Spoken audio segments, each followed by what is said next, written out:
తప్పు కదండి. ఎన్ని కుటుంబాలు లాసండి ఇప్పుడుదండి. ఏనాడు గాజువాకండి అది. ఏనాడు నుంచి స్టీల్ ప్యాంట్ అండి. ఆ స్టీల్ ప్యాంటు చంద్రబాబు నాయుడు గారు ఎద్దువాడారు. మా గాజువాక ఎమ్మెల్యే అన్నారు అది ప్రైవేట్ అవుతే నేను రిజైన్ చేస్తానన్నారు పల్లాసీని గారు. ఎక్కడ చేశారండి? అవన్నీ పేదోళ్ళని అవి మాటలండి. అవి ఎవరు చేస్తారండి? పేదోళ్ళతో చెలగటమండి అది. ఎవరు ఏం చేసినా పేదోళ్ళు కడుపు కొడుతున్నారండి. మా మధ్యతర కుటుంబాలు కడుపు కొడుతున్నారండి. ఏమండి పేదోళ్ళని అడ్డు పెట్టుకోకపోతే వాళ్ళు బతకలేరండి.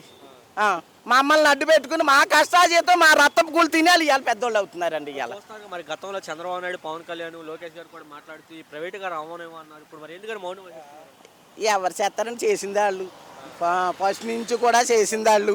మా జగనన్న ఒకటే అన్నాడు, నేను ఉన్నన్నాళ్ళు అది చేయనివ్వను అన్నాడు. జగనన్న చేయనివ్వలేదు. మాట తిప్పలేదు, మాట నిలుపుకున్నాడు మా జగనన్న.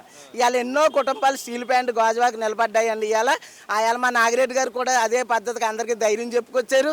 ఎలా చేసుకొచ్చారో నిజంగానే ఈవేళ మాత్రం గాజువాకి స్టీల్ ప్యాంట్ మాత్రం ఉమ్మడి కూటమి అయితే చంద్రబాబు నాయుడు గారు చాలా కరెక్ట్ కాదు.